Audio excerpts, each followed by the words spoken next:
Hey guys, welcome back. So now, first thing, quick update. I got a fresh Discord link in the description, and this one should not expire, so I think I got it.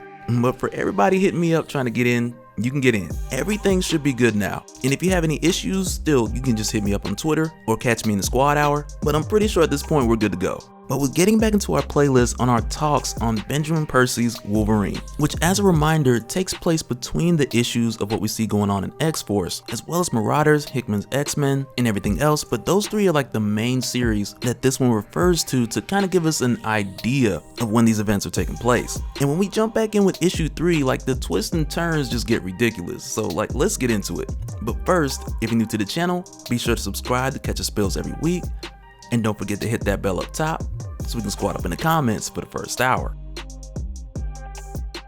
Alright, so jumping right back in, we had left off at a place where Wolverine was mind controlled once again, and I'm not gonna front, I was a mixed bag of feelings on this. And really because, like I mentioned before, it just felt like we had seen this so many times. And this time, it's very different for a number of reasons, and we'll get into that in just a little bit. But at this point where we jump in, it's actually the day before Logan had went out to the Pacific Ocean with Jeff Bannister. And it's here where we see him at the Green Lagoon with Magneto getting ready to get electromagnetic wasted. But for the record, that's not like literally a thing, but then again, it's 2020 and anything's possible, but don't try it. But really what's interesting about this is like recently we were talking about the conversations between Magneto and Wolverine prior to this point, and it's really like a lot of feelings are kind of built up to this place with Magneto that led him to the point where he had a lot he wanted to let out. But at this point here, we come to find out that Wolverine had intentionally got Magneto drunk in order to borrow his helmet for a little bit, and I'm doing air quotes, you can't see him. But it's interesting that Wolverine took this tactic because there's not too many other ways he could have successfully took the helmet of Magneto, and mainly due to the whole adamantium lace bone situation.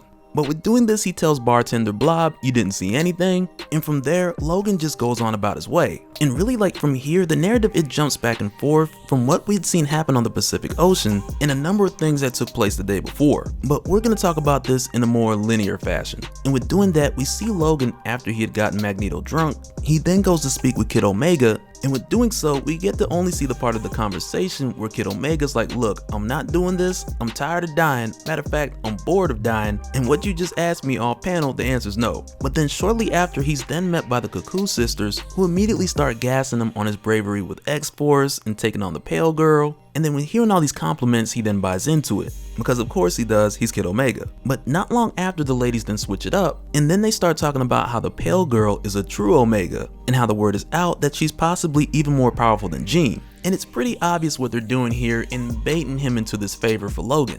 But on top of that, we get a little bit more information, which is definitely a bit of a teaser for a later date, but it's here that we find out that the girls are doing this favor for Logan because in return, they want Logan to set them up with Cable, whatever that means. And there's a number of ways we can go with that speculation, but not today. Like, we got enough on our plate with this narrative. But after this, and still the day before we had seen Logan and Jeff Bannister go out to the Pacific Ocean, it's here we then see Logan making his way to a boat with Kid Omega and the Marauders in order to handle some business also pertaining to the Pale Girl. But with this mission in particular, Jeff Bannister has no idea that is going on. And Logan had made this decision at this time, mainly because Bannister had told him that he had got some strange messages to where someone was inquiring from Bannister information, and with doing so claiming to be his colleague Ramirez. But Bannister couldn't trust this source, mainly because Ramirez was asking questions and even giving up information that Bannister never told her, which then again fed much more into Bannister going off the grid and refusing to communicate information either through phone calls or text conversations. And for that reason, Logan also left Bannister out of this plan. And just before we see them head off in the boat, Kid Omega, he expresses a bit of his bougie hesitations, but then Logan lets him know that he definitely needs to come because he has a special role for Kid Omega. And this is what takes us back to where we ended at the previous issue, because at this point in the Pacific Ocean, the Pale Girl has now taken Logan and Bannister out to her base, which is like this super dome Death Star submarine. And with us seeing like the broad scale of this base, which had to cause a grip. But when we see it, it then kind of supports some of Beast's theories, to where within Beast's notes he mentions that the Pale Girl is getting help and that the things that she's been doing, they have been government funded. And as of right now, like one of the top suspicions of what country it is Russia. And for a number of reasons with what we've seen them working on throughout Marauders, but on top of that, there's even Charles having his early suspicions, with Russia being one of the few countries that didn't want Krakoa to become an official nation. And this is actually information that was exchanged between Hank McCoy and the Quiet Council this same morning, which for Logan, the Pale Girl, and Bannister, time-wise, they had crossed over from late night into the morning. So for Beast and the Council, this is happening at the same time. But while Beast and the Quiet Council are having this meeting about the Pale Girl, and also trying to figure out what country is funding her, one, they established that she's not a mutant, because Charles attempted to find her with Cerebro, and not only did she not show up, but there was also like no past log of her even existing, which at least would have been in one of Cerebro's backup files. But it's also here where Xavier, he has a moment to where he senses something out on the Pacific Ocean that's like a disturbance or a hiss, and then it goes away. And though he mentions the concern, he says it could be something, it could be nothing, but after picking it up, they just then continue with their meeting. But also during this meeting, when this happens, there's a brief moment to where Beast, he mentions within his notes how exhilarating it would be to use something as powerful as Cerebro and pick up those things which Charles did, but for Hank to have those things himself at his own disposal. And really, like, these are thoughts from Beast that we pick up mainly from his notes. But with considering Beast and the way that he's been acting lately, and especially with the mistakes that we've seen him make throughout X-Force, it then kind of makes you think for a minute like what exactly he may be planning in order to not only be able to use Cerebro one day,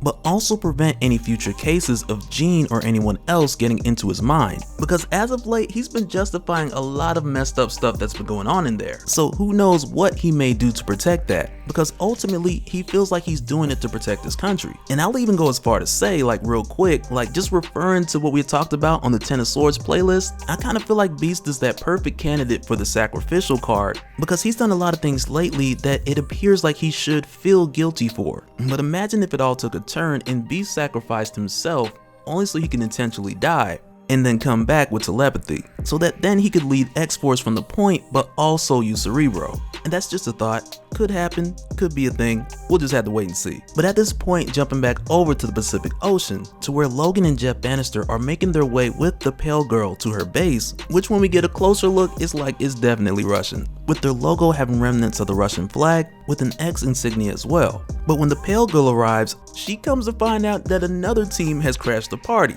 who is also being led by Wolverine, who is ever so brilliantly wearing Magneto's helmet. And I'm gonna tell you right now, like, this is that moment where a villain would have stopped everything and they'd be like, look, okay, let me tell you how I did all this, let me break it all down. But Logan doesn't do that. He continues to attack while they're confused. And on top of that, I'm pretty sure many of you guys are confused. I know I was first time I read it. And for that reason, I want to take a second and just clear this up. Because when Logan said he had a special job for Kid Omega, that job specifically was meeting up with Jeff Bannister and heading out with him to this location in the Pacific Ocean. But even prior to that, the question that Logan had asked Kid Omega earlier, it had essentially been if Kid Omega could pull this off. And at the time, we kind of just jumped in where Kid Omega said that he wouldn't, but he never said that he couldn't. And since we didn't get the explanation of what exactly he did in that moment, because of course it would have ruined the surprise, but later on while they're out there at the base, Kid Omega then takes the time to break it down step by step, much like an evil villain breaking down their maniacal plan, or even gloating on the difficulty of what they've achieved thus far, without being fully aware that it ain't over yet. And it's here where the Pale Girl's looking back and forth at the two Wolverines, where Kid Omega has this moment and he tells her that she has no idea how hard it was to do what he just did. Because for Kid Omega to harness Wolverine's mind and reconstruct a phantom version of it for her to tap into and believe that she was controlling, while he also held up a detailed construct of Wolverine's appearance the whole time. And Kid Omega compares it to an archaeologist studying over 100 years of bathroom stall graffiti, which he expresses are Oscar, Nobel, and Pulitzer Prize winning skills. And I mean, he's not wrong, but this ain't the time. And it just gets him knocked out by mind-controlled Jeff Bannister as a result. But meanwhile inside, Logan's with the rest of the Marauders, holding off these guards, and really at this point with this base, it's huge, and it's a lot bigger than what they expected.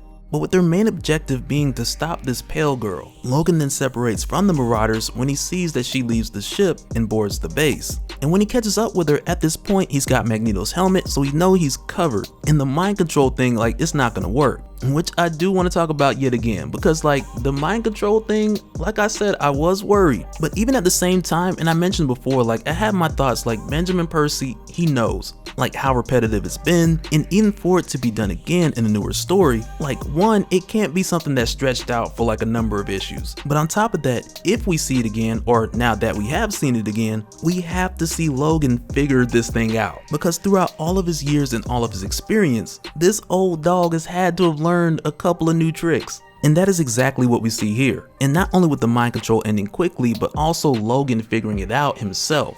But even with him figuring that part out for the time being, there's still a number of issues to deal with. Because with the Pale Girl, since she can't control him, she then controls Jeff Bannister and threatens Logan with Bannister, saying if Logan moves closer, then Bannister would take his own life. But Logan snatches the gat and that's that. But right after this, the Pale Girl, she then gets away when her base goes into coconut mode and she just dips out. And it's not really called coconut mode. I gotta say that because some people be believing that stuff. So I gotta be a little more clear sometimes. But when this happens and she gets away, she immediately thinks of X-Men First Class and she's like, oh man, he's just like Kevin Bacon. But in concluding, we get one of these rare moments to where Logan finally gets like this happy ending. And we see this later when he visits the home of Jeff Bannister, and we find out that Logan had actually expedited the process for Jeff's daughter to receive the Krakoan pharmaceuticals which she needed, which literally saved her life, because had he not made that happen, it's highly unlikely she would have survived long enough to make her way to that list, which was a list that also screeched to a complete stop when Krakoan pharmaceuticals started missing in transit. But his time visiting them is cut real short because he's immediately called back to Krakoa to answer for getting Magneto drunk, stealing his helmet, and just completely going rogue. Which I have a hard time believing that it's something that'll get him thrown under the island, but I also gotta say that is one quiet council meeting that I would love to sit in on. But I also want to say, like, on top of this, and just referencing from the notes that Beast had taken, he also mentions that it's likely that they'll get as much intel as they can from both Colossus and Omega Red to set up their plans for their next move in the future and figure out more about what exactly Russia is up to and what just might be their next move. But before we go, I want to give a special shout out to all the patrons. Thank you guys for all your support and chipping in and providing the fuel to make all this possible. And with that, for anyone who's new here who wants more information on how to support the channel, I got a link below to where you can head to patreon.com/Dopespill. But that'll do it for this one, guys. Let me know your thoughts down in the comments below, and let me know what you think about Kid Omega's performance. Like, how'd he do? Because personally, I think he did great. But when it came down to the fourth quarter, he thought they was further ahead than what they was. And because of that, I'm pretty sure Logan got some words for him next time you see him, if he hasn't shared those words with them already. Because Logan had a plan, man, and it was a good one at that. But let me know your thoughts down in the comments below, and don't forget to join that Discord so you can become a member of the Spillmonger community and chop it up with me and everybody else in like random hours throughout the day. Also, let me know your thoughts down in the comments below, and we'll do it again in the next one. Alright, later.